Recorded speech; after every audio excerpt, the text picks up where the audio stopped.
बिस्मिल्लाहिर्रहमानिर्रहीम। अस्सलाम वालेकुम स्टूडेंट्स, कैसे आप लोग? खैरियत से हैं? एग्ज़ाम की तैयारी आपकी कैसी चल रही है?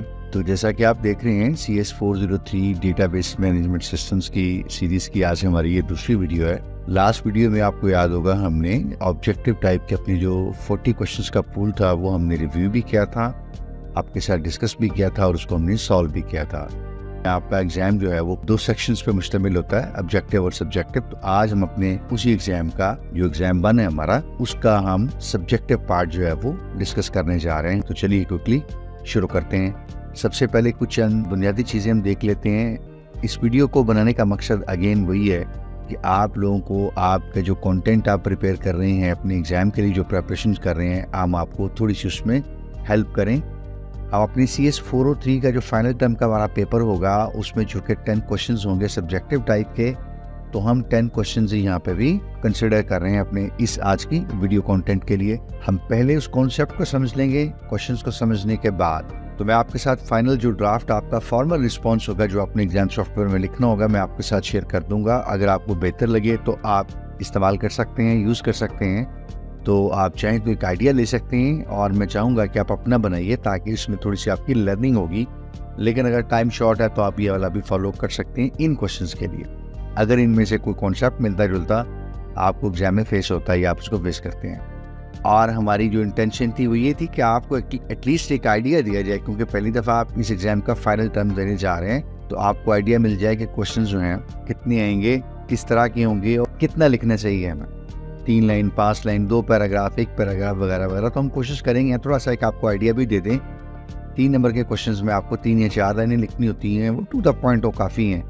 यानी जिस तरह से क्वेश्चन पूछा गया, व्हाट, हाउ या एग्जाम्पल इम्प्लीमेंटेशन, आपको उस तरह से क्वेश्चन को रिस्पॉन्ड करना होता है। तो यहाँ से थोड़ा सा एक आपको बेहतर आइडिया भी मिल जाएगा इंशाल्लाह। Last but not the least, हम चाहेंगे कि एटलीस्ट आपकी एक गैप एनालिसिस जो आपको पता चले कि कौन से एरियाज आपके वीक हैं, तो आप इस वीडियो को एज ए गैप एनालिसिस का टूल समझिएगा। और अगर आपकी तैयारी है और आपने खुद क्वेश्चंस के आंसर दे दिए और लिख लिए और आपने बड़े कंफर्टेबली सारी चीज़ों को रिस्पॉन्ड खुद कर दिया, तो इससे आपको इंशाल्लाह और थोड़ा सा कॉन्फिडेंस मिलेगा, जो आपको हेल्प करेगा कि आप विद कॉन्फिडेंस जब अपना एग्जाम सॉल्व करेंगे, अटेम्प्ट करेंगे, रिस्पॉन्ड करेंगे, तो you are likely maximising the probability of securing 99% इंशाल्लाह। तो चलिए, ये कुछ चीज़ें हैं जो आपको ज़हन में रखनी है। और अब हम अपना फॉर्मल जो एग्जाम का रिस्पॉन्स है वो हम स्टार्ट करने जा रहे हैं। तो चलिए हम शुरू करते हैं। हमारे पास क्वेश्चन नंबर 1 है, 3 मार्क्स का क्वेश्चन है। Read the following statement, if found incorrect rewrite in the correct form. इसका मतलब है कि वो गलती ज़रूर है, इसमें नहीं भी है तो हम लिख सकते हैं कि जी गलती नहीं है, ये स्टेटमेंट ठीक है, लेकिन हम श्योर हो कि ये स्टेटमेंट ठीक है।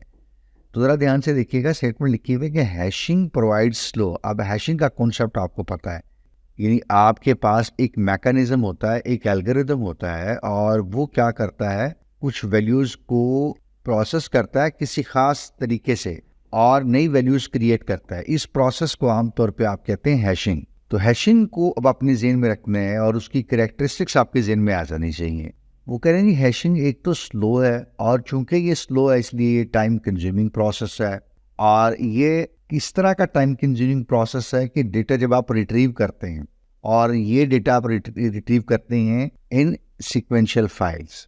हैशिंग जो है वो सीक्वेंशियल फाइल से डेटा सीक्वेंस में रीड करती है, स्लो करती है, और चूंकि ये स्लो करती है, सीक्वेंस में करती है, तो ये क्या है, एक टाइम कंज्यूमिंग प्रोसेस है। यानी इस सारे मरले में आपका वक्त काफी लगता है। हैश तो ये तो इसलिए होती है कि आप अपनी डेटाबेस की जितनी वैल्यूज हैं उनकी जब हैश क्रिएट कर लेते हैं, तो उस हैश को जब आप रेफर करते हैं तो आप अपने डेटे को डायरेक्टली रेफर कर सकते हैं, और जब आप डायरेक्टली उसको एक्सेस कर सकते हैं तो इसका मतलब है सीक्वेंशियल वाली बात तो खत्म होगी।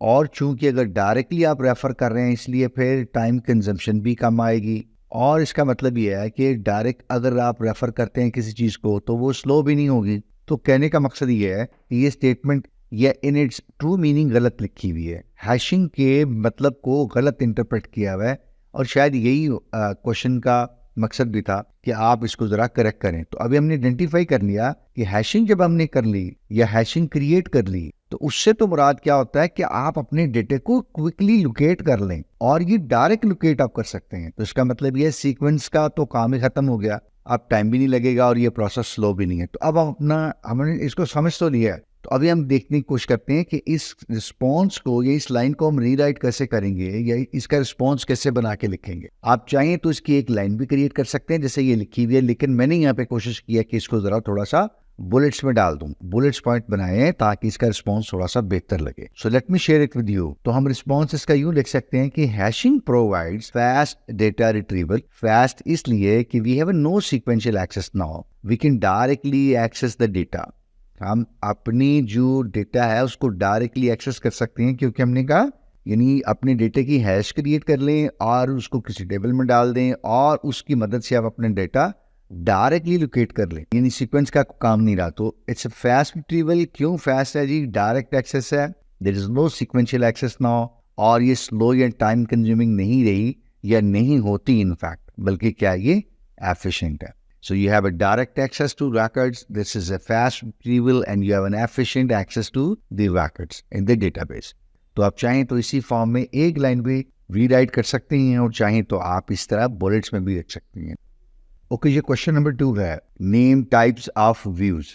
तो व्यूज आपको पता है डेटाबेस में आप क्रिएट करते हैं, बेसिकली वर्चुअल टेबल्स होते हैं, या आपको ज़रूरत पड़ती है जब आपने सेम डेटा जो है यानी रिकॉर्ड्स वो आपने डिफरेंट यूजर्स को दिखाने हैं, और डिफरेंट यूजर्स की डिफरेंट रिक्वायरमेंट्स हो सकती हैं। ये एक आम एप्लीकेशंस के साथ ऐसा ही होता है। किसी यूजर को 4 कॉलम चाहिए, किसी को 5 चाहिए, किसी को कोई 2-3 एक टेबल से चाहिए, फिर 2-3 दूसरे टेबल से चाहिए। तो आप मुख्तलिफ जॉइंस आपने पढ़े होंगे, यूज करके आप उनको व्यूज क्रिएट कर देते हैं। यूं आप हर यूजर ग्रुप की या हर यूजर रिक्वायरमेंट्स जो हैं वो एंटरटेन कर लेते हैं, क्रिएटिंग और यूजिंग व्यूज। तो यहाँ पे कहा गया है कि आप नेम आपने बताने हैं कि कितनी टाइप्स के आपके पास व्यूज हैं। तो आप जानते हैं 3-4 टाइप्स के आपके व्यूज होते हैं, तो उनके नेम बताने हैं। तो मैंने कोशिश की है कि नेम के साथ आपको एक लाइन ऐड भी कर दूं, ताकि यूं अगर ये क्वेश्चन किसी सब्जेक्टिव 5 नंबर में आता है तो आप वहां भी लिख सकें। तो यहाँ दोनों तरह के क्वेश्चंस आपके एड्रेस हो जाएंगे इंशाल्लाह। यानी इसमें तो हम सिर्फ नाम लिखेंगे, हमें काफी हो जाएगा, क्योंकि हमें यही कहा गया कि नाम लिखें।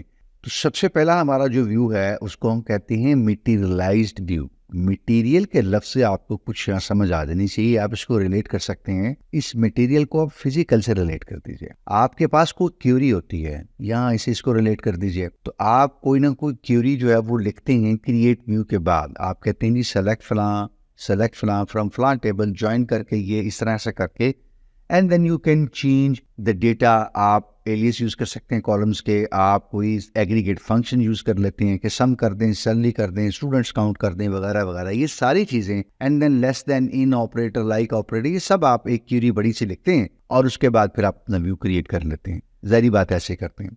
अब जो मटीरियलाइज्ड व्यू हम क्रिएट करते हैं ना, एक तो याद रखिएगा कि वो हमारी क्यूरी का जो रिजल्ट है उसको फिजिकली स्टोर करता है, और दूसरा उसको रिफ्रेश करता है पीरियोडिकली। ठीक है, ये आप बता सकते हैं कब आपने रिफ्रेश करना है। तो ये बेसिकली मटीरियलाइज्ड व्यू होता है। हमने यानी 2 चीजें याद रखनी है। हमने अपनी क्यूरी से व्यू क्रिएट कर लिया, इस व्यू ने जो क्यूरी का रिजल्ट आया उसको फिजिकली स्टोर कर लिया, और इसने या हमने कन्फिगर कर दिया, बता दिया कि कितनी बार ये जो है वो रिफ्रेश होगा, या पीरियोडिकली डेटा रिफ्रेश होगा, या हम इस क्यूरी को दोबारा एग्जीक्यूट कर सकते हैं, या इसको हम ऑटोमेट भी कर सकते हैं। उसके बाद हमारे पास सिंपल व्यू है। सिंपल व्यूज को आप रिलेट कर सकते हैं, ये एक टेबल के ऊपर होता है। यानी 1 मिनट के लिए सोचिए कि एक रिजल्ट का टेबल है, वहां पे एक स्टूडेंट के सब्जेक्ट्स के सारे रिजल्ट्स पड़े हुए हैं, टोटल मार्क्स कितने हैं, सब्जेक्टिव के कितने हैं, ऑब्जेक्टिव के कितने हैं, अचीव स्टूडेंट ने कितने किए, उसका ग्रेड कितना है, उसके रिमार्क्स स्टूडेंट टीचर के कितने हैं, असाइनमेंट के कितने हैं, ये पूरा रिजल्ट का एक टेबल है। अच्छा, इस रिजल्ट के टेबल में आप समझ लीजिए सिर्फ चंद बुनियादी चीजें चाहिए। अब आप अपना रिजल्ट देखते हैं तो आपको सारी चीजें नहीं मिल रही होती, आपको सिर्फ मिल रहा होता है आपका जो सब्जेक्ट है, और उसके बाद आपके मार्क्स कितने हैं, और उसका आपके पास ग्रेड कितने हैं, और कोई 1-2 इन्फॉर्मेशन और है। तो आप ये समझ लीजिए एक ही टेबल के अंदर से कोई डेटा आ रहा है, 3-4 कॉलम आ रहे हैं, उसके अगर टेबल के 20-22 कॉलम है, आपको 3-4 डिस्प्ले किए जा रहे हैं, यूजर को 3-4 डिस्प्ले किए जा रहे हैं, डिपेंडिंग अपॉन द रिक्वायरमेंट्स। और इसमें कोई और फंक्शन हमने यूज नहीं किया हुआ, ग्रुप फंक्शन है, जॉइन है, कुछ इस तरह की और कोई चीज यूज नहीं की हुई। तो सिंपल एक टेबल है और सिंपल उसके ऊपर व्यू क्रिएट किया है, तो ये क्या कहलाएगा आपका सिंपल व्यू। तीसरे नंबर पे आपके पास आ जाता है कॉम्प्लेक्स व्यू। तो नाम से ही अगर आपको लग रहा है कि ये थोड़ा सा कोई पेचीदा चीज है, जी बिल्कुल। एक तो आप इसको याद रखिएगा कि ये मल्टीपल टेबल्स के ऊपर बनता है, इस मल्टीपल को आप जेन में रख लीजिए कॉम्प्लेक्स के साथ। दूसरा, सिंपल में हमने कहा कोई ग्रुप फंक्शन यूज नहीं करेंगे, लेकिन यहाँ हम करेंगे जॉइंट्स भी करेंगे। अच्छा, इसके अंदर सब क्यूरी होती है, यानी आपने शायद पढ़ा हो कि आप एक सेलेक्ट की क्यूरी लिख रहे होते हैं और उस सेलेक्ट की क्यूरी के अंदर कहीं आपको आईडी चाहिए, तो अब आपके पास आईडी नहीं है। ये स्टूडेंट आईडी भी हो सकती है, ये किसी प्रोडक्ट की आईडी भी हो सकती है। तो आप प्रोडक्ट आईडी के लिए या स्टूडेंट आईडी के लिए एक और पैरेंट से शुरू करके छोटी, और वहां से फिर लिख देते हैं सेलेक्ट स्टूडेंट आईडी या सेलेक्ट प्रोडक्ट आईडी फ्रॉम फलान table where this condition holds true. वहां से एक क्यूरी चलती है तो आपकी आईडी आती है, वहां आईडी रखी जाती है, और उसके बाद फिर दूसरी आपकी बड़ी क्यूरी एग्जीक्यूट होती है। तो इसको कहते हैं सब क्यूरी, यानी एक सेलेक्ट की स्टेटमेंट में कोई एक और स्टेटमेंट आई हुई है। तो एक दफा दोहरा लेते हैं, कॉम्प्लेक्स व्यू कौन से होते हैं? नंबर 1 मल्टीपल टेबल्स पे हो सकते हैं और होते हैं। नंबर 2 ग्रुप फंक्शंस होते हैं। नंबर 3 में जॉइंस हो सकते हैं। और नंबर 4 उनमें क्या होता है? सब क्यूरीज होती हैं। लास्ट हमारी जो टाइप है व्यू की, उसको आमतौर पर डायनेमिक व्यू कहा जाता है। डायनेमिक को या रियल टाइम जो आपके व्यूज होते हैं, उनको आप कह सकते हैं कि आप उनको टेम्परेरीली क्रिएट करते हैं। आप कोई क्यूरी एग्जीक्यूट कर रहे हैं, उसको आप टेम्परेरी एग्जीक्यूट करते हैं, वहां से आपको कोई डेटा सेट चाहिए होता है और वो फिर आप कहीं आगे यूज कर लेते हैं। जब आपको चाहिए सिर्फ आप उसी वक्त यूज कर लेते हैं। और अगर आप देखें तो ये यहाँ मेंशन किया हुआ मैंने, these are not stored persistently. ठीक है, तो ये कुछ आपके बुनियादी चंद व्यूज हैं जिनको आपने याद रखना। क्वेश्चन नंबर 3 है, create a unique index. Index नम के नाम से उन्होंने कहा है जी, इन्वर्टेड कॉमा में आप देख सकते हैं। ये उन्होंने कहा कि ये एक इंडेक्स क्रिएट कीजिएगा और ये किस पे होना चाहिए?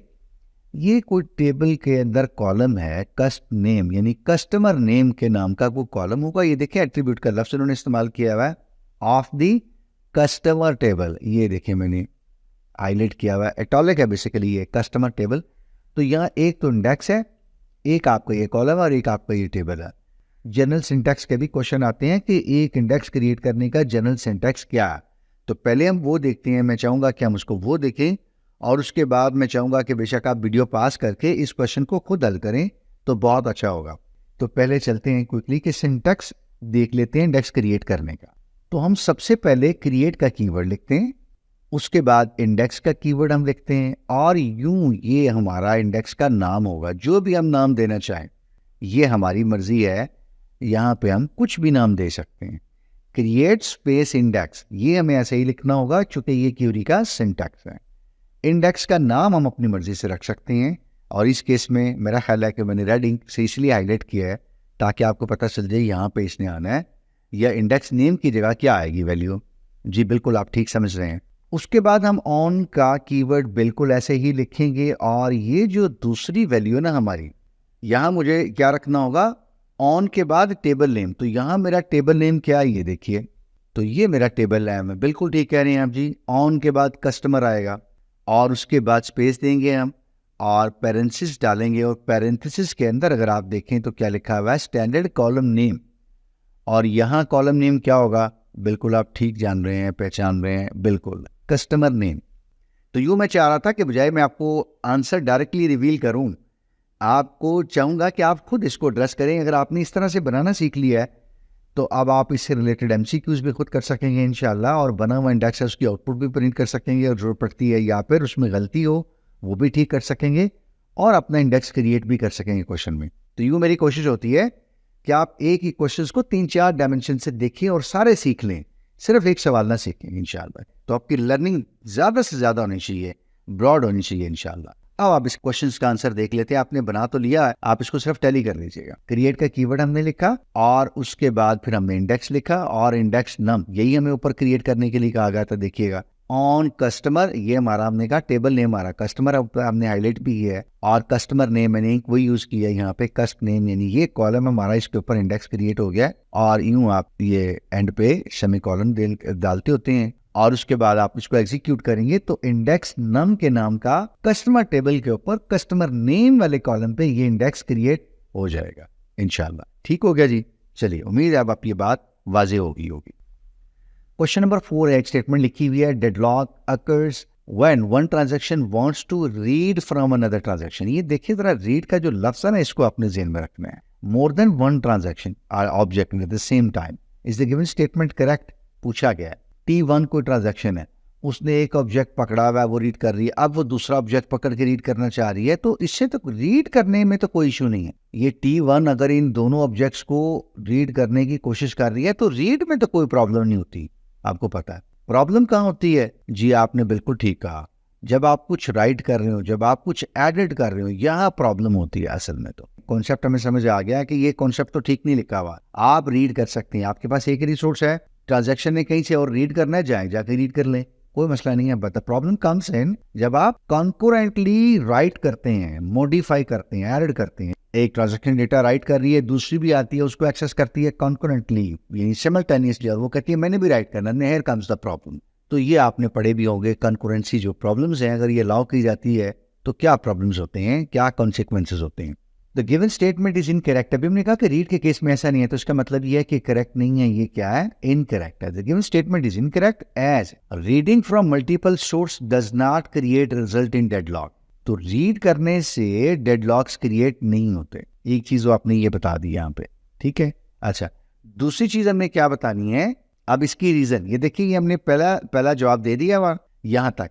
अब हमने जस्टिफाई करना है, इसका आंसर है ये. इस आंसर को हमने थोड़ा सा बताना है, तो इसका पार्ट हम नीचे लिख रहे हैं 2-3 लाइनों में. और आप इसको थोड़ा सा और शॉर्ट भी कर सकते हैं, लेकिन मैंने इतना लिखा है कि एटलीस्ट आप इसको 5 नंबर में भी लिखना चाहें तो लिख सकते हैं. एक आध लाइन इसको शॉर्ट की जा सकती है सेकंड पैराग्राफ की. A deadlock however on the other hand occurs when the first transaction has locked on the resources that the second transaction wants to modify. देखिए वही बात आ गई कि T1 ने कुछ लॉक किया हुआ, यहाँ T1 के पास ये रिसोर्स है और इसने मॉडिफाई कर दिया, ये लॉक कर दिया है. T2 कोई ट्रांजैक्शन है और वो इसको एक्सेस करके मॉडिफाई करने की कोशिश करती है इसी सेम ऑब्जेक्ट को. आप चूंकि T1 भी राइट कर रही है और उसने लॉक किया हुआ, T2 जब एक्सेस करके मॉडिफाई करने की कोशिश करेगी, T1 लॉक करके बैठी हुई है इस ट्रांजैक्शन को, तो T2 अब वेट कर रही है कि जब T1 इसको छोड़ेगी, और अगर वो नहीं छोड़ती, उसको लॉक करके रखती है, no T2 is waiting and waiting. तो ये क्या है, डेडलॉक बना गया. सो दोबारा दोहराते हैं जी कि हमारा डेडलॉक उस वक्त क्रिएट होगा जब एक ट्रांजैक्शन ने एक रिसोर्स को एक्सेस कर लिया है और उसने लॉक कर दिया, और दूसरी जो ट्रांजैक्शन है उसने एक्सेस करना है मॉडिफाई करने के लिए, और वो पहली ट्रांजैक्शन ने लॉक किया हुआ. अच्छा, अगर ऐसा हो सकता है कि T1 को कुछ और रिसोर्स चाहिए जो T2 ने होल्ड किया हुआ, ये देखिए second transaction has locked on the resources that the first transaction intends to modify. तो ये बिल्कुल एक साइकिल की सूरत बनती है. ये आपकी टिपिकल जो है वो डेडलॉक की कंडीशन बन जाती है, जिसको आप शायद इंटरवीन करेंगे तो ही कुछ इसका मसला निकलेगा. ये एक साइकिल क्रिएट हो गया. इसको यहाँ ड्रॉ करने की कोशिश करते हैं आपकी आसानी के लिए. ये देखिए हमारे पास ये कोई एक रिसोर्स है, मैं इसको R1 कह लेता हूँ. असल में तो ये कोई ऑब्जेक्ट होगा, कोई डेटा आइटम हो सकता है, कोई इंफॉर्मेशन हो सकती है, कोई रिकॉर्ड हो सकता है. आप ये समझ लीजिए कि इसको for the time being T1 ने एक्सेस किया हुआ और इसके ऊपर कुछ वो राइट कर रही है. हमारे पास एक और T2 ट्रांजैक्शन है, और इस T2 ट्रांजैक्शन ने क्या किया हुआ है, ये कोई एक रिसोर्स R2 है, ठीक है, ये लॉक किया हुआ है और इसको मॉडिफाई कर रही है. तो आप T1 जो है वो इसको होल्ड करके रखे हुए, लेकिन T1 को चाहिए R2, और जबकि T2 ने R2 होल्ड किया हुआ है लेकिन उसको चाहिए R1. अब T1 जो है वो R1 को पकड़े हुए है और वो कहती है कि मुझे R2 मिले ताकि मैं अपना काम करूं और उसके बाद रिसोर्स को रिलीज कर दूं. T2 कहती है नहीं, मुझे R2 चाहिए लेकिन मुझे R1 भी चाहिए, मैंने दोनों के साथ को काम करना है. अब वो दोनों ही एक दूसरे को नहीं छोड़ रही. तो ये क्या, एक साइकिल है, एक टिपिकल डेडलॉक है. तो रीड के केस में तो ऐसा कोई मसला नहीं होगा. मॉडिफाई का जो केस होगा उसमें फिर ये प्रॉब्लम होगी, आपका डेडलॉक क्रिएट होगा. ठीक है, तो मेरा ख्याल है आप थोड़ी बात और क्लियर हुई होगी. क्वेश्चन नंबर 5 है, what do you know about the wait for graph. तो ये देखें अभी मिलते जुलते कॉन्सेप्ट आ गए हैं, ये भी डेडलॉक से रिलेटेड ही है, वेट फॉर ग्राफ. तो अभी हम देखते हैं, ये डेडलॉक बेसिकली डिटेक्ट करने के लिए होता है कि आपका डेडलॉक है या नहीं है. अब wait for graph is a directed graph. ये आपने याद रखना है, एक तो ये डायरेक्टेड है, साइकिल है ना चूंकि, इसलिए इसकी डायरेक्शन होगी. Used to detect and represent deadlocks. यानी आपने ये देखना है कि कोई 3-4 ट्रांजैक्शंस हैं वो कहीं डेडलॉक में कि नहीं आई, तो आप वेट फॉर ग्राफ यूज करेंगे और बता देंगे कि इसमें, यानी दिखा देंगे कि डेडलॉक है या नहीं है, यानी ये आप दिखाएंगे भी और आपको पता भी चल जाएगा, आप डिटेक्ट कर सकेंगे कि डेडलॉक आकर हुआ है या नहीं हुआ। तो ये करता है वेट फॉर ग्राफ। इस ग्राफ में 2 चीजें हैं जो आपको याद रखनी है, एक तो नोड्स हैं और ये नोड क्या करते हैं, ट्रांजैक्शंस को रिप्रेजेंट करते हैं, और दूसरे एजेस हैं। ये एजेस क्या रिप्रेजेंट करते हैं कि अगर कोई एक ट्रांजैक्शन वेट कर रही है किसी दूसरी ट्रांजैक्शन के रिसोर्स को, या उस रिसोर्स को जो किसी और ट्रांजैक्शन ने ऑक्यूपाई किया हुआ है, लॉक किया हुआ है, तो उस सूरत में वो जो वेटिंग है ना रिसोर्स की, वो ऐसे रिप्रेजेंट की जाती है। अभी हमने इससे पहले बिल्कुल यही चीज ड्रॉ की है, लकीली क्वेश्चन जो है ना वो ऐसे आ जाते हैं एग्जाम में, बट एनीवेज आप उसी को सामने लाइए। तो ये टिपिकल सिचुएशन है कुछ डेडलॉक की। If A cycle detected in a graph, यानी आपने वेट फॉर ग्राफ बनाया और आपको एक साइकिल उसमें मिल गया, यानी जैसे अभी हम इससे पहले देख भी रहे थे, इट मींस कि एक डेडलॉक आ गया है, a deadlock has occurred, the transaction waiting for each other in a circular chain. ये बिल्कुल हमने भी यही चीज ऊपर बना दी थी, यानी T1 जो है वेट कर रही है कि R2 जो है वो छोड़े T2, और T2 कह रही है नहीं मुझे R2 चाहिए, लेकिन T1 का वो वेट कर रही है कि R1 को आप छोड़ो ताकि मैं दोनों को यूज करके कुछ काम अपना कर लूँ। तो ये हेल्प करता है वेट फॉर ग्राफ। एक तो रिप्रेजेंट करता है नोड और एजेस से हम रिप्रेजेंट करते हैं ट्रांजैक्शंस को और ये वेटिंग को, और दूसरा ये बताता है कि अगर कुछ साइकिल है तो ये ग्राफ में क्या है, अगर साइकिल है तो ये एक्चुअली आपका डेडलॉक अकर हो गया है। Question number 6, how many locking modes are there in the database. तो ये मेरा ख्याल है कुछ डेडलॉक के क्वेश्चंस कुछ ज्यादा यहाँ पे आ गए हैं, थोड़ा सा इंपॉर्टेंट टॉपिक है। कुछ चंद चीज़ें ही हैं जो आपको आनी है एग्जाम में। इंडेक्स से रिलेटेड क्वेश्चंस बहुत आते हैं, व्यू से रिलेटेड आते हैं, डेडलॉक्स के रिलेटेड आते हैं, ट्रांजैक्शन से रिलेटेड आते हैं। तो ये कुछ कॉन्सेप्ट हैं जो आपके इंपॉर्टेंट हैं, ठीक है, और कुछ जॉइंट्स वगैरह। तो हमें बताने हैं कि जी हम जो डेडलॉक से अवॉइड करते हैं और चीज़ों को लॉक कर लेते हैं, तो लॉक करने के लिए मोड्स जो अवेलेबल हैं वो कितने हैं। तो हमारे पास आमतौर पर 2 मोड्स अवेलेबल होते हैं, आपको याद आ गए होंगे जी, ऑप्टिमिस्टिक और पेसिमिस्टिक। तो ये दोनों मोड जो हैं वो कुछ डिफरेंट इनकी असम्पशंस हैं, वो क्विकली देख लेते हैं। तो हमने कहा कि हमारे पास 2 प्राइमरी मोड्स होते हैं, एक ऑप्टिमिस्टिक और पेसिमिस्टिक। जी बिल्कुल, ऑप्टिमिस्टिक की एक जो अप्रोच है ना, ये एक असम्पशन है, वो अपने ज़हन में जरूर रखनी है। ऑप्टिमिज्म आपने देखा होगा, इसका मतलब ये होता है कि आप मस्बत सोचते हैं, आप पॉजिटिव सोचते हैं। तो ऑप्टिमिज्म या ऑप्टिमिस्टिक ये कहती है कि आप क्या करें, आप ये समझ लीजिए कि कॉन्फ्लिक्ट्स होते हैं ना, ये 2 ट्रांजैक्शन के किसी एक रिसोर्स के ऊपर, ये बड़े रेयर होते हैं, तो इसलिए आपको लॉक शॉक की ना बहुत ज्यादा जरूरत नहीं पड़ेगी। ट्रांजैक्शन प्रोसीड विदाउट लॉकिंग, ये देख रहे हैं कि अभी वो शुरू में लॉक नहीं करेंगी। ट्रांजैक्शन जो है ना वो ये समझती हैं, वो ये ज्यूम करेंगी कि नहीं लॉक्स की जरूरत शायद ना हो, चीजें ठीक रहेंगी तो जरूरत नहीं पड़ेगी, कॉन्फ्लिक्ट्स बड़े कम आएंगे, कोई once in a blue moon आ जाए, कभी 1 in 1000 या इससे भी शायद कम हो। अब वैलिडेशन इसकी क्या होगी कि ये डेडलॉक आपका आकर हुआ है कि नहीं हुआ, ये जस्ट बिफोर कमिटिंग आपने कुछ काम कर लिया ट्रांजैक्शन है।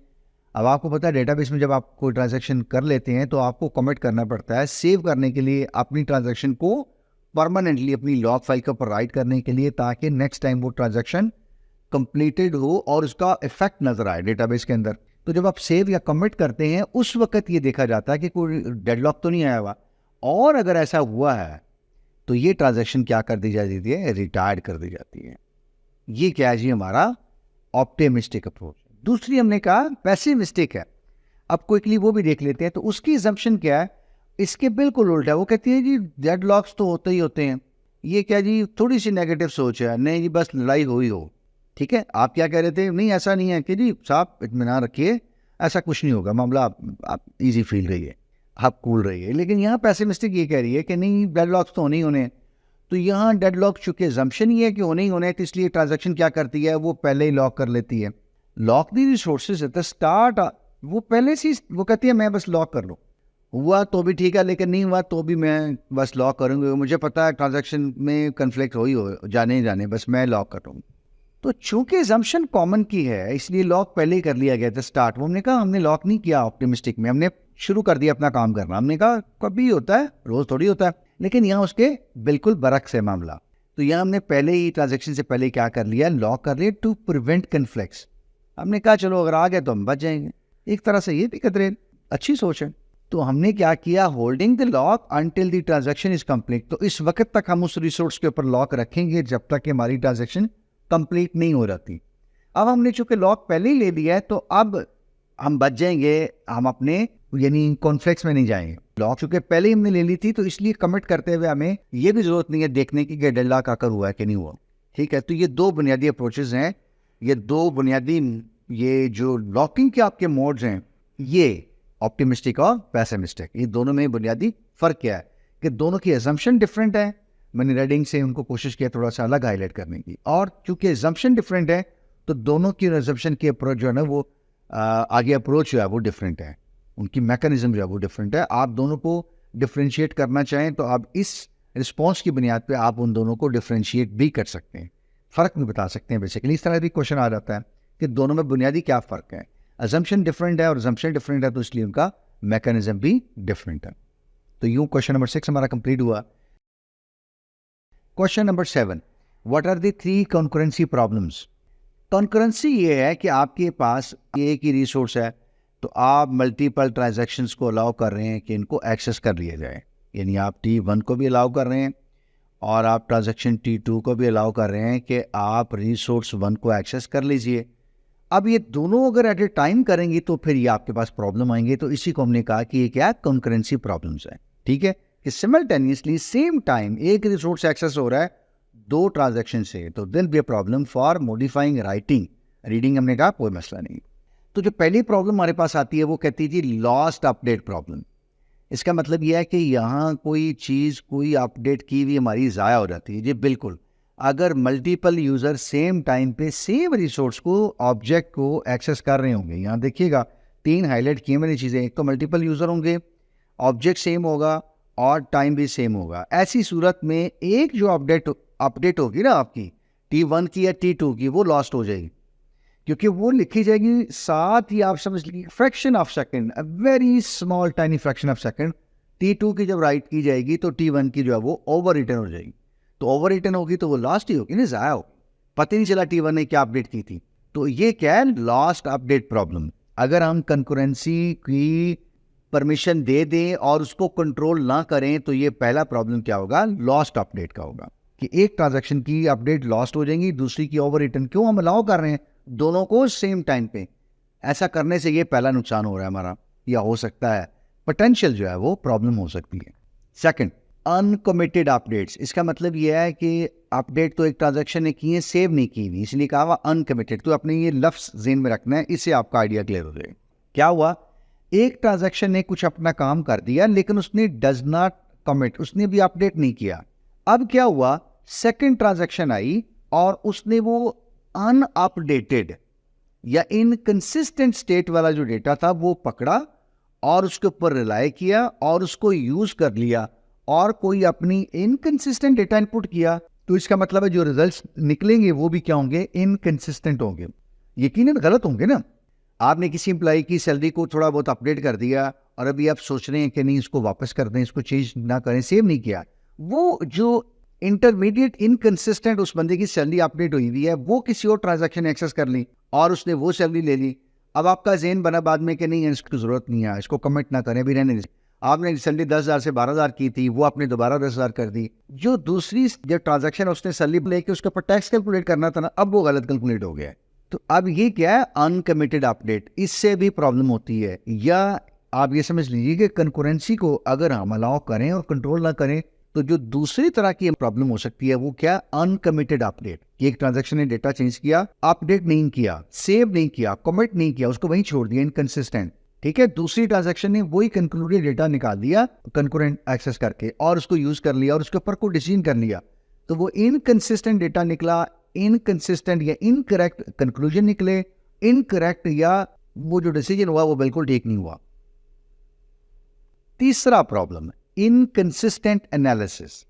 ये हमारा थर्ड प्रॉब्लम है कंकरेंसी का। अगर हम अलाउ करें और कंट्रोल ना करें तो आप एक क्यूरी लिख रहे हैं और उसको आप एग्जीक्यूट कर रहे हैं, तो आपकी जो क्यूरी जिन टेबल्स में से डेटा ला रही है उन टेबल्स के अंदर डेटा इस वक्त ही अपडेट हो रहा है। इधर डेटा अपडेट हो रहा है, इधर आपकी क्यूरी डेटा लेने गई है, या डेटा डिलीट हो रहा है, कोई और डेटा इंसर्ट हो रहा है, या डेटा डिलीट हो रहा है, और क्यूरी इस वक्त चल रही है आपकी। अब आपकी क्यूरी अगर डेटा ले आई है तो वो डेटा भी गलत है, इनकंसिस्टेंट है। क्यों, अभी दूसरी जो साइड से डेटाबेस की अपडेट चल रही है, रिकॉर्ड इंसर्ट हो रहे हैं, डिलीट हो रहे हैं। ठीक है, तो ये भी क्या है, एक इनकंसिस्टेंट डेटा आप लेके आए हैं और इसकी बुनियाद पे आगे कोई भी आप एनालिसिस करेंगे इनकंसिस्टेंट होगा, गलत होगा, इनकरेक्ट होगा, वो ठीक नहीं होगा। आप एग्जाम्पल देना चाहें दे सकते हैं, लेकिन इतना भी लिख सकें कुछ जो हाईलाइट किया मैंने टेक्स्ट वो सिर्फ आपकी आसानी के लिए कि उसमें अगर आप देखें कि changes occurring in the underlying table, जिनसे डेटा आ रहा है वो टेबल्स उनके अंदर चेंज हो रहा है, कब, जब आपकी क्यूरी एग्जीक्यूट हो रही है उस वक्त। ये यहाँ पे की फैक्टर है। और दूसरा की फैक्टर क्या है जी, डेटा या तो अपडेट हो रहा है, इंसर्ट रिकॉर्ड हो रहे हैं, अपडेट हो रहे हैं, या फिर डिलीट हो रहे हैं उसी क्यूरी की एग्जीक्यूशन के दौरान। तो एटलीस्ट ये आपने हाईलाइटेड टेक्स्ट को भी ज़हन में रख लिया तो आप इसे अपना रिस्पॉन्स जनरेट कर सकते हैं। आप चाहें तो ये ला ले सकते हैं, आप चाहें तो इसको थोड़ा सा शॉर्ट करके लिख सकते हैं, 2 या 3 लाइनों में कम से कम ज़रूर लिखिएगा। यानी कंकरेंसी एक्सेस के जो प्रॉब्लम्स हैं, पोटेंशियल प्रॉब्लम्स, वो हमने एड्रेस कर दिए क्वेश्चन नंबर 7। क्वेश्चन नंबर 8 है जी, write down 5 features of views. Views के कुछ 5 फीचर आपने लिखने हैं। पहले बात कर चुके हैं कि व्यू क्या है, आपके यूजर्स की नीड्स को देखते हुए सिमिलर डेटा में या सेम डेटा में आप डिफरेंट व्यूज क्रिएट कर लेते हैं या डेटे को मुख्तलिफ तरीकों से रिप्रेजेंट कर लेते हैं। सेम डेटा आप डिफरेंट तरीकों से डिफरेंट यूजर्स के लिए उनको आप क्या करते हैं, प्रेजेंट कर लेते हैं। तो ये जो डिफरेंट प्रेजेंटेशन है डिफरेंट यूजर्स के लिए, ये क्या रहती है, व्यूज। और ये हम क्रिएट कर लेते हैं अपने मुख्तलिफ टेबल्स के ऊपर से। एक अभी हमने देखा था इससे पहले कि हम सिंपल भी कर सकते हैं, कॉम्प्लेक्स भी कर सकते हैं, जॉइंट्स भी लगा सकते हैं और भी बहुत से कुछ काम कर सकते हैं व्यूज के साथ। तो अभी हमें सिर्फ कहा गया कि आप 5 फीचर्स लिखिए। तो पहला फीचर अभी जैसे हम बात कर रहे थे कि इसकी डेफिनेशन ये है कि आपके पास एक वर्चुअल टेबल होता है और आप डेटे को रिप्रेजेंट करते हैं, व्यू करवाते हैं मुख्तलिफ यूजर्स को सेम डेटा मुख्तलिफ तरह से। तो it is basically a different representation of the same data to different users. तो ये पहली इसकी फीचर क्या है, ये एक वर्चुअल रिप्रेजेंटेशन है। दूसरी क्या है, ये असल में हमारे पास क्यूरीज की डेफिनेशन होती है। हम मुख्तलिफ क्यूरीज लिखते हैं ना, डिफाइन करते हैं और उनसे फिर डेटा निकालते हैं, एक्सट्रैक्ट करते हैं, डिराइव करते हैं। तो वो हम उनके ऊपर व्यूज क्रिएट कर लेते हैं। देखें, हम अपनी क्यूरीज के लिए अलग अलग टेबल तो नहीं बनाएंगे ना कि हम अपनी 10 क्यूरीज लिखनी है तो जाके पहले 10 टेबल क्रिएट करें और फिर जाके क्यूरीज लिखें ताकि ये डेटा वहां जाए। नहीं, हमें जरूरत नहीं है। हम आए रोज डेटाबेस के साथ सैकड़ों क्यूरीज लिखते हैं तो हम हर वक्त तो फिर टेबल ही बना रहे होंगे, नहीं, ऐसा नहीं है। तो क्यूरी डेफिनेशन के लिए जो डेटा जाना है वो भी उसके लिए हम क्या करते हैं, क्विकली एक व्यू बनाते हैं सिंपल और उसमें डेटा भेज देते हैं और हम उसको यूज कर लेते हैं। तो यूं हम क्यूरी के साथ जो है वो व्यूज को सामने डेटा रिप्रेजेंटेशन के लिए डाल लेते हैं। We don't need to create as much table as we have number of queries in our database. तो ये एक बड़ा पावरफुल फीचर है। थर्ड क्या है, अब आपने अपने डेटा के अंदर से कोई सबसेट लेके आना है। इससे पहले हम बात कर रहे थे आपके रिजल्ट का टेबल हो सकता है जिसमें assignment, grade, GDB, mid term, final term के सारे मार्क्स डिफरेंट कॉलम में लिखे हुए हैं। उसके आगे लिखा हुआ टोटल भी लिखा हुआ है, ग्रेड भी, सब कुछ। लेकिन आपको अगर 2, 3, 4 कॉलम चाहिए तो उस बड़े सेट के अंदर से सब सेट चाहिए, पर वहां सिर्फ लिखा हुआ है जी स्टूडेंट के मार्क्स लिखे हुए 89। अब 89 को आपने ट्रांसफॉर्म करना है, रिप्रेजेंट करना है कहीं किसी स्क्रीन के ऊपर, फॉर्म के ऊपर एज ए ग्रेड, तो आप कर सकते हैं। तो व्यूज जो है it's powerful way of subsetting data या subset selection from the superset of data. और एक और तरीका जैसे हमने कहा कि मिसाल दी अभी कि नंबर लेके हम फ्रंट एंड के ऊपर डिसाइड कर सकते हैं यूजर्स व्यू के ऊपर कि यहाँ पे ये जो केस है ये किस ग्रेड का है, तो हम नंबर ही ना रख के ग्रेड हम अपनी व्यू में कैलकुलेट करके यूजर को दे दें, हम वहाँ ग्रेड स्टोर ना कर रहे हो, मुमकिन है। तो this is a simple example of transformation. ये वही डेटा है, हमने इसकी ट्रांसफॉर्मेशन कर दी है। Security, yes, another wonderful feature is कि आप यूजर को एक्सेस ही नहीं देते या यूजर की एप्लीकेशन को वो जाए और फिजिकली टेबल के साथ जाके कोई एक्सेस करे डेटा रिट्रीव करने के लिए। नहीं, ऐसा नहीं है। आप व्यूज क्रिएट कर लेते हैं। No, view is intermediate between your tables and the user और यूजर एप्लीकेशन। वो यूजर की एप्लीकेशन वहां व्यू तक आती है, डेटा ले लेती है। Your tables are kept in isolation. Directly isolation तो हम नहीं कह सकते क्योंकि व्यूज तक डेटा जा रहा है, बट इन द सेंस के वहां उनको एक्सेस नहीं किया जा रहा। तो it's a very powerful feature कि आपका जो डेटाबेस है it's more kind of secure, no security हो जाती है। और जैसे हमने कहा कि हमें अगर क्यूरीज कॉम्प्लेक्स भी लिखनी पड़ती हैं तो हम यहाँ लिख सकते हैं अपनी व्यू के अंदर, we can make things simplified for us. और लास्ट, डेटा मैनिपुलेशन भी हम कर सकते हैं। ठीक है, व्यूज सपोर्ट करते हैं आपके मैनिपुलेशन ऑपरेशंस जो है, यानी अपडेट, इंसर्ट और डिलीट। यूजर एंड के ऊपर वो कोई रिकॉर्ड, कोई प्रोडक्ट, कोई चीज़ अपडेट डिलीट कर सकते हैं, ठीक है, करना चाहें तो। तो ये कुछ बुनियादी फीचर्स थे जो हमारे व्यूज से रिलेटेड थे। ठीक है, तो आपको एमसीक्यूज में भी अगर कुछ आते हैं आप देख सकते हैं कि व्यूज क्या काम करते हैं, और अगर कहीं कुछ लिखा जाता है या आपको कहा जाता है कि व्यूज के फीचर खुद से लिखिए तो भी आप लिख सकते हैं। ठीक है, इसके अलावा भी कुछ है, आपको ये ड्रॉप करना चाहिए और अपना कोई फीचर रिसर्च करके ऐड करना चाहिए, आप कर सकते हैं। ये चूंकि बहुत सिंप्लीफाइड है इसलिए मैंने यहाँ पे शेयर किए हैं। कंसिडरिंग एन एवरेज स्टूडेंट, तो यूं ये हमारा क्वेश्चन नंबर 8 जो है वो एड्रेस हो गया। Question number 9, write down the syntax of in clause and provide an example. अच्छा, ये क्वेश्चन तो था सिंपल एक पास पेपर से कि जी इन क्लॉज की एग्जांपल लिखें, लेकिन मैंने सिंटैक्स भी लिया, इंटेंशनली इसमें ऐड किया, इस क्वेश्चन को चेंज किया और एग्जांपल भी हम करेंगे। तो मैं चाह रहा हूं कि आपको थोड़ा सा इनेबल करूं, कॉपी पेस्ट ना कराता जाऊं। ठीक है, आपको किसी काबिल बनाऊं इंशाल्लाह कि आप खुद से चीजों को एड्रेस करें। तो हम क्या करते हैं, सबसे पहले इन क्लॉज का सिंटैक्स जो है उसको थोड़ा सा यानी याद करने की कोशिश करते हैं, और उसके बाद फिर मैं रिवील भी करता हूँ। इनमें हम क्या करते हैं, आपको याद होगा हमने कहा था कि मल्टीपल और से हम बच जाते हैं। बजाय हम लिखें कि ए स्टूडेंट का जो ग्रेड है वो ए में हो या बी में हो और सी में, नहीं, ऐसा नहीं। हम कहते हैं कि हम इन लिख लेते हैं और उसके बाद सारी अपनी कंडीशंस दे देते हैं। कुछ थोड़ा सा शायद ब्लर से याद आ रहा हो। तो हमारी क्यूरी क्या बनती होती थी, select blah blah blah column from blah table where grade in 11 12 13 14 where department in sales marketing etcetera where student grade in a plus b plus b minus etcetera. ठीक है जी, तो ये where city in Lahore Karachi Islamabad वगैरह वगैरह। तो अब हम देख लेते हैं अपना जनरल सिंटैक्स। मैं जरा इसको रेज कर देता हूँ जी। द जनरल सिंटैक्स क्या होगा जी, select number of columns 1 2 3 asterisk भी आप लिख सकते हैं। तो ये आपने सेलेक्ट का कीवर्ड लिख लिया, उसके बाद आपने फ्रॉम का बता दिया इस टेबल से, वेयर के बाद आपने कहा कि ये जो कंडीशन लगनी है ना जिस कॉलम के ऊपर, ये हमने यहाँ पे बता दिया कि उसकी वैल्यू इन वैल्यूज के अंदर से होगी जो मैं यहाँ क्या मेंशन कर रहा हूँ इस पैरेंथेसिस के अंदर। वैल्यू 1 कॉमा सेपरेट वैल्यू 2 3 4 5 6 7 8 जितनी भी देना चाहे दे सकते हैं। हम जितनी एग्जाम्पल कर रहे थे स्टूडेंट ग्रेड की, तो वो यहाँ पे आएगा स्टूडेंट ग्रेड, इन के बाद आगे आप वैल्यूज देंगे 1 2 3 4 5 6। Employ grade, city name Lahore Karachi Islamabad, आपकी वैल्यूज 1 2 3 4 इन के बाद पैरेंथेसिस के अंदर आएंगी। ठीक है, तो ये क्या है, हमने जनरल सिंटैक्स हमने देख लिया है। अब मेरा ख्याल है कि बहुत सारे स्टूडेंट आप में से इन क्लास के एग्जाम्पल खुद बना सके होंगे या बना चुके होंगे। तो एक दफ़ा हम फॉर्मल देख लेते हैं। सेलेक्ट एस्ट्रिक, हमने सारे के सारे कॉलम जो हैं वो टेबल से रिट्रीव कर लिए इसलिए, और ये टेबल है एम्प्लॉयज़ का, कोई हाइपोथेटिकल टेबल आप स्टूडेंट्स का ले सकते हैं। वेयर मैं ज्यूम कर रहा हूँ इसके अंदर एक डिपार्टमेंट का टेबल है, ये वाला डिपार्टमेंट का टेबल, तो ये मैं ज्यूम कर रहा हूँ। इसके अंदर हम चाह रहे हैं वो डेटा निकालें, वो सारे रिकॉर्ड्स निकालें और उनकी सारी वैल्यूज आएँ। इनका कीवर्ड मैंने बोल्ड किया हुआ है, जो सेल्स के लोग हैं, मार्केटिंग के हैं या ऑपरेशंस के हैं, यानी जिनका डिपार्टमेंट सेल्स है, मार्केटिंग है या फिर ऑपरेशंस है।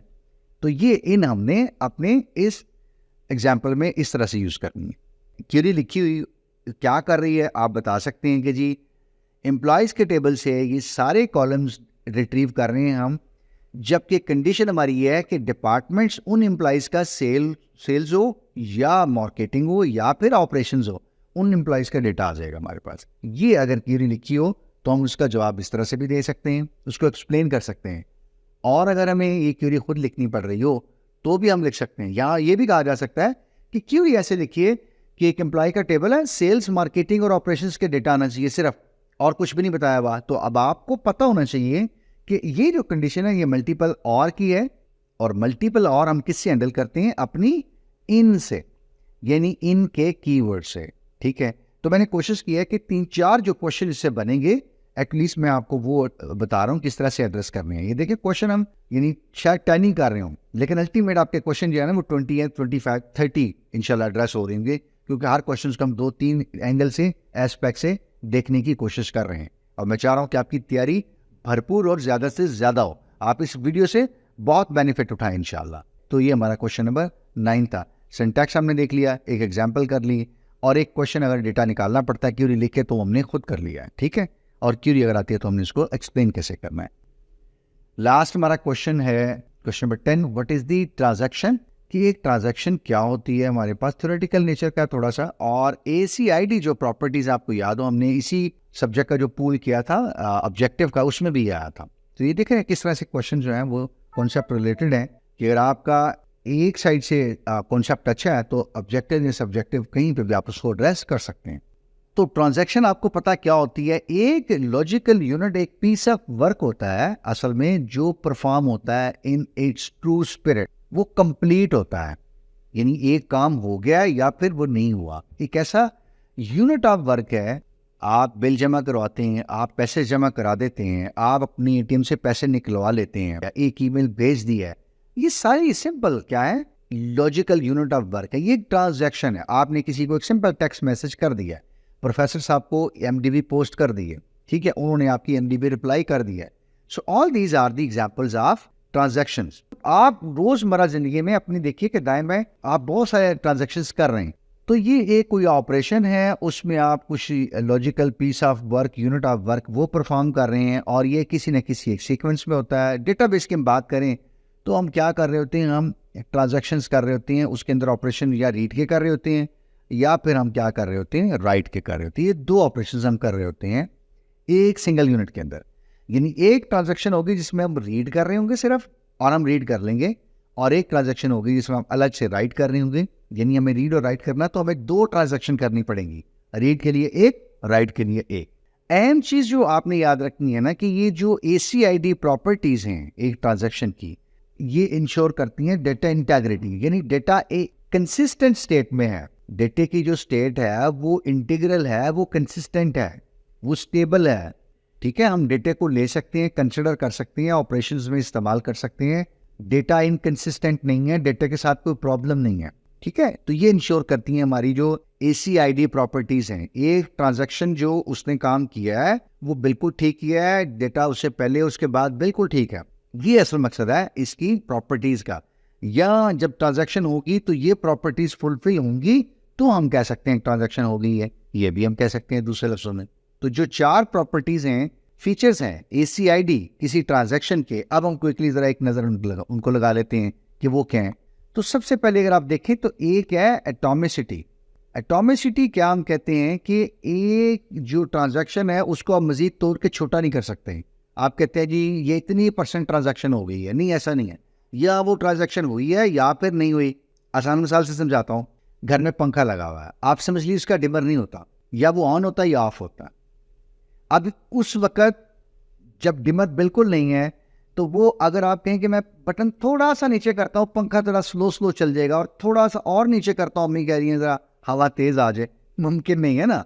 या पंखा चलेगा या बिल्कुल नहीं चलेगा, ठीक है। या बिट वो ऑन है या फिर वो ऑफ है, या 0 है या 1 है, 0.5 नहीं है, ऐसा कोई लफ्ज नहीं है बाइनरी में, ऐसी कोई चीज नहीं है, ठीक है। मेरा ख्याल आप क्लियर हुई होगी और ये याद भी रहेगी, भूलेगी भी नहीं। तो एक एटॉमिसिटी से मुराद यह कि एक ट्रांजैक्शन जो है वो पूरी एक होती है, वो आधी पौनी कुछ, माजरत चाहता हूँ, 250 ग्राम का कोई लफ्ज नहीं होता ट्रांजैक्शन के अंदर। या वो हुआ है या नहीं हुआ, या पंखा बंद है या वो चल रहा है, there is nothing in between. तो ऐसे ही है, ट्रांजैक्शन हुई है जी हुई है, नहीं हुई नहीं हुई, बीच का कोई रास्ता नहीं है। तो ये क्या कहलाती है जी, एटॉमिसिटी। सेकंड हमने कहा जी सी है, तो सी हमारा देखते हैं कि सी क्या, कंसिस्टेंसी। डेटाबेस में उस वक्त ही इस्तेमाल हम कर सकते हैं जब वो कंसिस्टेंट हो, ठीक हो। तो अगर एक ट्रांजैक्शन कंसिस्टेंट है तो उससे मतलब क्या होगा, अब उस ट्रांजैक्शन की जिम्मेदारी है, उसका फीचर है कि जब वो डेटा एक कंसिस्टेंट स्टेट में से ले रही है, तो अब वो ट्रांजैक्शन जब कंप्लीट होगी तो उसकी जिम्मेदारी है वो डेटे को जब छोड़ रही है तो वो भी क्या हो, कंसिस्टेंट स्टेट में ही हो। ये ऐसा नहीं है, माफ़ी चाहूँगा कि हम साया ने कोई चीज़ ली और उसके बाद उन्होंने कहा नहीं साइकिल तो ऐसे ही था पहले भी, इसका तो ये लूज़ ही था। या प्रेशर कुकर लिया और उसके बाद कहा नहीं बहन ये तो पहले से ही लूज़ था। तो कंसिस्टेंट चीज़ को इनकंसिस्टेंट दे दिया वापस, नहीं ऐसा नहीं। एक ट्रांजैक्शन ने जो चीज़ ली है वो उसी तरह ही, जो डेटा लिया वो कंसिस्टेंट स्टेट का लिया उसने, क्योंकि उससे जो पहले काम करके गया ट्रांजैक्शन, उसने भी कंसिस्टेंट स्टेट में डेटा लेना, और उसको ने जब छोड़ा तब भी डेटा कंसिस्टेंट स्टेट में था। T2 आई, उसने ट्रांजैक्शन करनी है उस डेटा के ऊपर, उसने ली, उसने कहा डेटा तो कंसिस्टेंट है, ट्रांजैक्शन कंप्लीट हुई, तो उसने T2 ने जब वापस किया तो उसने मेक श्योर करना है कि डेटा अब भी कंसिस्टेंट है। तो ये सेकंड इसकी प्रॉपर्टी हुई। Third, isolation. अच्छा, इसकी आसान से आसान मिसाल देता हूँ, आप शायद आपको याद आ जाए पहले या उससे रिलेट कर सके। आप ये समझ लीजिए घर में दो लोग नमाज पढ़ रहे हैं, बिल्कुल बराबर में जाए नमाज है, और एक बंदा थोड़ा सा यूं पढ़ रहा है, सुभानक अल्लाहुम्मा व बिहम्दिका व तबारक अस्मुका व तआला जद्दुका, तो ऐसे कुछ पढ़ रहा है। तो दूसरा जो बंदा है, आप वो खुद समझ लीजिए, उसकी बड़ी मुश्किल होगी नमाज पढ़ने में, और शायद 2 रखते पढ़ने के बाद वो ना हाथ जोड़ के कहें कि माजरत, मैं कहीं और चला जाता हूँ, या चले जाते दूसरे कमरे में, या थोड़ी सी खामोशी से प्लीज ज़रा, कि मैं नमाज नहीं पढ़ पा रहा या पढ़ पा रही, ऐसे ही होगा ना। तो ये क्या है, आइसोलेशन, यानी एक ट्रांजैक्शन इस तरह अपना काम कर रही है जो दूसरी ट्रांजैक्शन है उनको बिल्कुल नहीं पता। अब one transaction is carrying out its operation independent of other transaction. Independent का लफ्ज इस्तेमाल कर लें, ट्रांसपेरेंट का लफ्ज इस्तेमाल कर लें, कोई एक इस्तेमाल कर लें। एक ट्रांजैक्शन अपना काम कर रही है, दूसरी ट्रांजैक्शन को बिल्कुल नहीं पता, वो उससे कोई इफेक्ट नहीं हो रही, उसको कोई मसला नहीं है उसके ट्रांजैक्शन से, ठीक है। ये क्या है, आइसोलेशन। लास्ट है जी ड्यूरेबिलिटी, यानी जो डेटा है वो ट्रांजैक्शन ने कुछ जो काम किया है, क्या उसके बाद दोबारा जब डेटा लिया गया है तो ट्रांजैक्शन से पहले वाला डेटा है? नहीं, जो काम हो चुका वो सेव है, वो कमिटेड हो गया हुआ है। आपने सैलरी 10,000 से किसी की लकीली अगर बढ़ गई 12,000 कर दी है, वैसे तो बहुत मुश्किल है इस मुल्क में, लेकिन चले somebody is lucky enough, तो वो 12,000 रुपये अब आपने जब दोबारा टैक्स कैलकुलेट करने के लिए सैलरी एक्सेस किया तो 10,000 नहीं आएगी साहब, आपने 12 कर दी, अब 12 ही आएगी, वो सेव हो गया। दैट इज ड्यूरेबिलिटी, कि वंस किसी ट्रांजैक्शन ने डेटा लिख दिया है, अपडेट कर दिया है, वो अब सेव हो गया है, वो अपडेटेड डेटा, कमिटेड डेटा मिलेगा, ये किसी किस्म का कोई प्रॉब्लम नहीं होगा। अब आपका सिस्टम डाउन हो गया, रीस्टार्ट हो गया, दोबारा आए तो सैलरी 12,000 रुपये है। कई एम्प्लॉय को आप कहें कि नहीं यार तेरी किस्मत ही माड़ी है, सैलरी तो हमने 12,000 कर दी थी, बिजली चली गई थी, अब तुम्हारी 10,000 ही रहेगी। ड्यूरेबिलिटी से मुराद क्या है कि वो ट्रांजैक्शन जिसने काम अपना कर लिया उस डेटा के ऊपर, know that data has been updated, और जब भी वो डेटा यूज़ करेगी एप्लीकेशन या कोई भी और ट्रांजैक्शन, तो वो अपडेटेड ही मिलेगा, ठीक है। एटॉमिसिटी वो पूरी एक है, हुई है या नहीं हुई, इसके इन बिटवीन कोई चीज़ नहीं है। कंसिस्टेंट, उसने डेटा कंसिस्टेंट स्टेट से लिया और कंसिस्टेंट स्टेट में ही वापस किया। आइसोलेशन, वो अपना काम अलग कर रही है, दूसरी ट्रांजैक्शंस को उससे कोई मसला नहीं है, वो ट्रांसपेरेंट या फिर अलग आइसोलेशन में काम कर रही है। एंड ड्यूरेबिलिटी, जो ट्रांजैक्शन ने अपडेट कर दी है वो आप कमिटेड हो गई हैं, सेव हो गई हैं, चाहे आप सर्वर 2 दिन बंद रहे, खुदा न खास्ता बत्ती चली जाए, इंटरनेट डिस्कनेक्ट हो जाए, नो प्रॉब्लम एट ऑल, जब आप दोबारा डेटा एक्सेस करेंगे तो आपको अपडेटेड ही मिलेगा। तो यूँ ये MCQs में अगर आते हैं, ये प्रॉपर्टीज़ अलग अलग या कहीं पूछी जाती है या किसी एग्जाम्पल को देख के पूछा जाता है कि इसमें से बताइए क्या है, या आपको अलग से लिखनी पड़ती है, तो आप इंशाल्लाह उम्मीद है कि आप लिख सकेंगे, ठीक है। हाईलाइटेड वर्ड्स को अगेन मैं कहूँगा थोड़ा फोकस कीजिएगा, ताकि एटलीस्ट आपको थोड़ा सा इन प्रॉपर्टीज़ के साथ रिलेट करने में या एग्जाम्पल बनाने में थोड़ी आसानी रहे इंशाल्लाह। वीडियो देखने का बहुत शुक्रिया। हमने कोशिश की कि शॉर्ट से टाइम में कुछ चीज़ें एक्सप्लेन भी कर दें, ताकि एटलीस्ट डिफरेंट डायमेंशन से जो क्वेश्चन है वो आप इंशाल्लाह एड्रेस कर सकेंगे। हमने इनेबल करने की कोशिश आपको की है, किस हद तक कामयाब हुए हैं अपनी फीडबैक से आगाह कीजिएगा। उन लोगों के लिए जिनकी तैयारी थी उनके लिए प्रैक्टिस हो गई है, और जिन लोगों की कुछ तैयारी नहीं थी, नहीं कर पाए किसी भी वजह से, उन लोगों के लिए थोड़ा सा ये क्या हो गया है, गैप एनालिसिस हो गया, वो अपनी वीक एरियाज आइडेंटिफाई कर सकेंगे और कुछ थोड़ा सा कंटेंट रिव्यू कर लें, करना चाहें। और मैं एडवाइस करूंगा कि कुछ बेसिक कॉन्सेप्ट्स वो ज़रूर रिवाइज कर लें, इस गैप को फिल कर लें before appearing in their real exam, ताकि इंश्योर कर सकें कि वो अच्छा पास कर सकेंगे इस सब्जेक्ट को इंशाल्लाह। और मुझे मैसेज भी आ रहे होते हैं, तो मैं उनको ये कहता हूँ कि ये एक प्रैक्टिस है बेसिकली। अगर आपने सिर्फ ये पेपर कर लिया, इसका हरगिज़ ये मतलब नहीं है कल को आप कहें कि जी मुझे मैसेज कर रहे हैं या पोस्ट कर रहे हो कि आपने आपका पेपर देखा और खुदा न खास्ता अनफॉर्चुनेटली ग्रेड नहीं अच्छा ले सके या हम पास नहीं हो सके, that does not mean it, that does not guarantee it, ठीक है। ये एक प्रैक्टिस है। मेरी कोशिश है कि आपको आपने प्रिपेयर किया हुआ कुछ चीज़ें जो वीक है मैं आपको थोड़ी सी एक्सप्लेन कर दूं, ताकि उन क्वेश्चंस को आप अच्छा एड्रेस कर सकें और थोड़ी प्रैक्टिस भी हो जाए आपकी मेरे साथ, ठीक है। तो एक महज पेपर से आप अपना यानी रिक्वायर्ड स्कोर शायद अर्न ना कर सके हो। हाँ, आप ये कह सकते हैं कि आपने 5, 10, 15, 20% शायद स्कोर अपना अपलिफ्ट कर लिया हो, और वीक एरियाज आपने आइडेंटिफाई कर लियो। जो चीज़ें आपको समझ नहीं आ रही थी वो आप मेरे साथ आपने समझ ली हैं, वो आपने अंडरस्टैंड कर ली हैं। मैं हमेशा ये कहता हूँ कि कम से कम 3 से 5 पेपर होने चाहिए एक सब्जेक्ट के, एंड देन थोड़ा सा आप कॉन्फिडेंट होते हैं कि एवरेज स्टूडेंट्स की बात कर रहा हूँ कि आप इस सब्जेक्ट को गेट थ्रू कर लेंगे इंशाल्लाह। अगर आप लोगों ने रिक्वेस्ट की, I would be requiring at least 10 comments. अगर 10 कमेंट्स आप लोगों के आ जाते हैं डिफरेंट स्टूडेंट्स कैसे, तो obviously I will create at least 1 more subjective type या ऑब्जेक्टिव दोनों। तो it all depends on your comments. अगर आप लोगों ने रिक्वेस्ट की तो लास्ट में यही कहूँगा कि आप जैसे हम आपको थोड़ा सा कुछ गाइड करते हैं, कोच करने की कोशिश करते हैं, मैं भी एक स्टूडेंट हूँ आपकी तरह, रोज़ मैं भी कुछ नई चीज़ सीखता हूँ, तो आप भी कोशिश किया करें, कुछ हमें भी बताया करें कि क्या हम बेहतर कर सकते हैं, क्या चीज़ें इम्प्रूव कर सकते हैं। ठीक है, मेरी कोशिश होती है तो कंटेंट को बैलेंस रखा जाए, इतना शॉर्ट ना कर दिया जाए कि आपको बुनियादी कॉन्सेप्ट जो है ना वो ना पढ़ाए जाएँ या बताए जाएँ, आप उनको छोड़ दें। और बहुत ज़्यादा लेंथी भी हम नहीं करने की कोशिश करते ताकि स्टूडेंट कहेंगे इससे तो कोई फ़ायदा नहीं, फिर अपने लेक्चर ही पढ़ लें।